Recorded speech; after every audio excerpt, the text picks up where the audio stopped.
Bonjour ou bonsoir, je souhaiterais dans cette courte vidéo attirer votre attention sur certains dysfonctionnements qui me paraissent autant significatifs que problématiques et sur lesquels j'espère on va pouvoir rapidement agir de manière collective et raisonnée.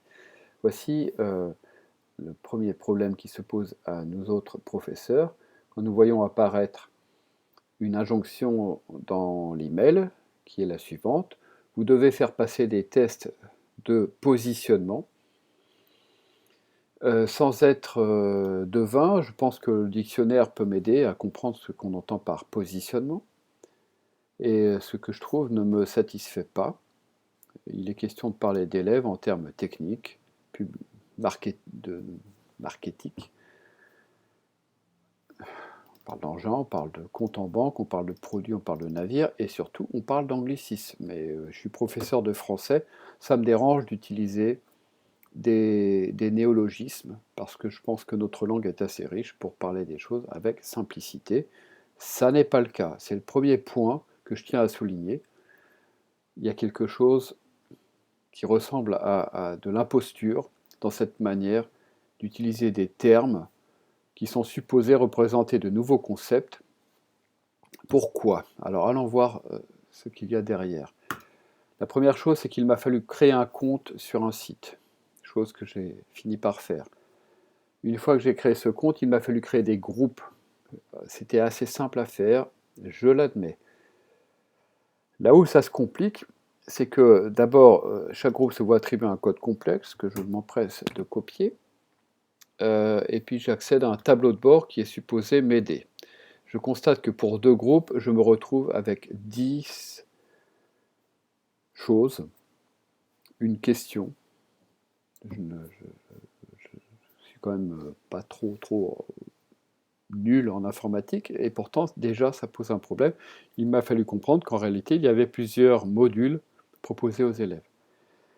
Il faut que je pense, en tant que professeur, à proposer le test à chaque groupe. Donc voilà, je m'empresse de le faire, et je suis ravi de passer un moment à le faire. Ça prend un peu de temps, il faut parfois aller plus vite que les serveurs. Voilà, à partir de ce moment, les élèves peuvent accéder au test. Je suis maintenant en classe et je demande à mes élèves de se connecter à un site et puis de penser à ne pas cliquer ni là, ni là, ni là, ni là, mais de cliquer au milieu de la page. Ça c'est faisable, on y arrive. En général, on coince les élèves et on leur interdit de toucher à la souris. Pour ma part, je les mets tous devant, ils ont interdiction absolue d'être devant ou derrière plutôt un écran. Une fois qu'ils sont là, il faut qu'ils pensent à mettre leur vrai nom et leur vrai prénom. Vous vous doutez bien que beaucoup d'élèves ne vont pas le faire. C'est une chose qui me paraît complexe. J'imagine que ça part d'une bonne volonté. Je m'appelle Test 500. Ça va simplifier les choses. Évidemment, je mets 500 parce que j'ai dû faire quelques tests et puis que ça n'a pas toujours fonctionné. Le code du groupe a été donné par l'enseignant. Il est affiché en énorme tableau. Et on doit rappeler aux élèves qu'il ne faut pas confondre le O et le 0. Vous imaginez qu'un code aussi simple que ça en sixième peut poser problème. Mais on y arrive. On passe l'étape suivante. L'élève commence le test parce que le professeur a pensé à activer le test en question. Je suis ici en 6e D et voici à quoi ressemble le test. Voilà, la première chose qu'on me demande, c'est de comprendre le sens du mot recommandation. C'est de comprendre que je dois cliquer une case qui m'implique, moi, en tant que personne de 10 ans et quelques, dans laquelle je prends une espèce d'engagement du haut de mes 10 ans pour comprendre qu'un test de positionnement dure un certain temps, que des réponses sont mélangées alors qu'il compose une question indépendante avec une erreur orthographique, on le remarquera, que je peux traiter les questions dans l'ordre que je souhaite, c'est-à-dire la question... Excusez-moi, mais... Enfin, voilà, je suis élève et rien que je suis devant cette espèce de chose à laquelle je n'ose pas donner de nom. parce que j'ai peur de devenir vulgaire. J'ai là un choix illimité de nombre de réponses, alors je suis ravi, mais d'abord je dois m'engager à prendre connaissance des recommandations et de reconnaître les avoir comprises. J'ai 10 ans, hein. Alors je commence le test, bien entendu, parce que je suis pressé d'agir. J'ai la chance d'être devant un texte des frères Grimm. Alors ici, vous ne vous le voyez pas, mais je peux cliquer sur la case suivant, chose que je vais essayer de faire. Évidemment, je ne peux pas, donc je vais agrandir ma fenêtre. Vous m'excuserez, voilà. Je clique sur suivant, ici. Hein, c'est la seule option qu'il me reste, donc je le fais. Voilà, j'ai cliqué sur suivant. Que me demande-t-on de faire? On me demande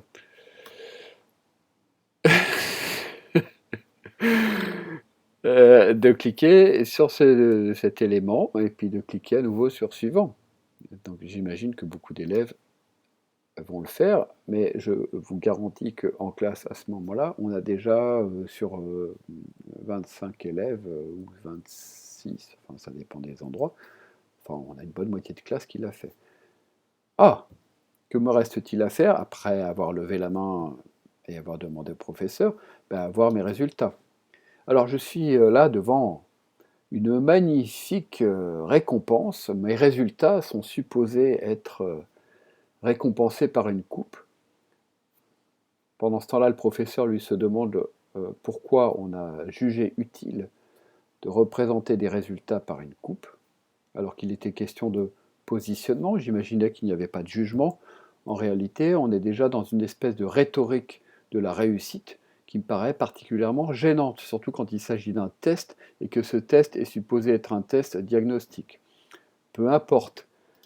Je clique encore sur mes résultats, ça ne change rien. Je clique donc sur tableau de bord et je constate que j'ai effectué le test. Qu'en est-il du professeur?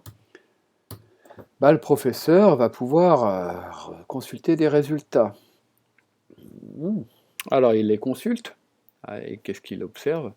C'est qu'un élève qui a cliqué par exemple sur ce premier test voit juste, j'ai terminé ma lecture, et qu'il est supposé observer pour différents élèves auxquels je demande pardon de leur avoir imposé cette torture. Il est supposé avoir validé une série d'attendus. Il y a des pourcentages, il y a des jugements, je pensais pourtant insuffisant, fragile, satisfaisant, très bon. Je pensais que le positionnement allait m'éviter le jugement, mais malheureusement, ça n'est pas le cas. Alors évidemment, on pourrait parler de compétences. Grâce au terme de compétences, je peux me dédouaner d'avoir exercé le moindre jugement, etc., etc., etc. Je crois que je peux m'arrêter là parce qu'il me semble avoir fait la démonstration par ce simple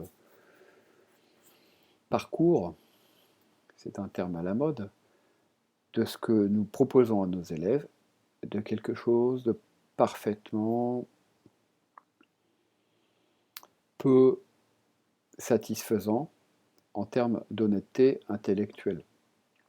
Et que moi qui viens d'avoir 50 ans, qui en suis à ma 26e année d'enseignement, qui continue à aimer la classe, qui souhaiterait pouvoir continuer à le faire, je me pose des questions de plus en plus profondes sur le sens de ce genre d'opération, sur les raisons qui font qu'on impose à des professeurs le terme de obligatoire pour ce genre de choses, que je trouve parfaitement absurde, et qui nous privent du sens de notre métier, qui nous mettent en difficulté face à une classe, et qui nous font penser que nous sommes tombés dans la plus infâme des bureaucraties, et qui me font penser chaque jour de plus en plus à la démission. J'espère que ce message parviendra en haut lieu, là où il le faut, qu'on me fera peut-être savoir que les termes élogieux qui étaient dans mes rapports d'inspection n'avaient en réalité aucun sens, ou alors c'est peut-être quelque chose qu'il faut changer dans notre manière de penser.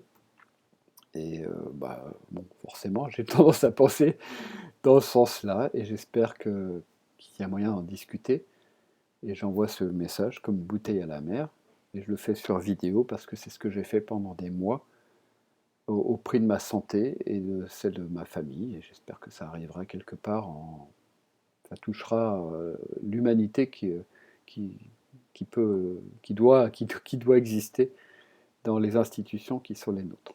Merci de votre attention et bon courage.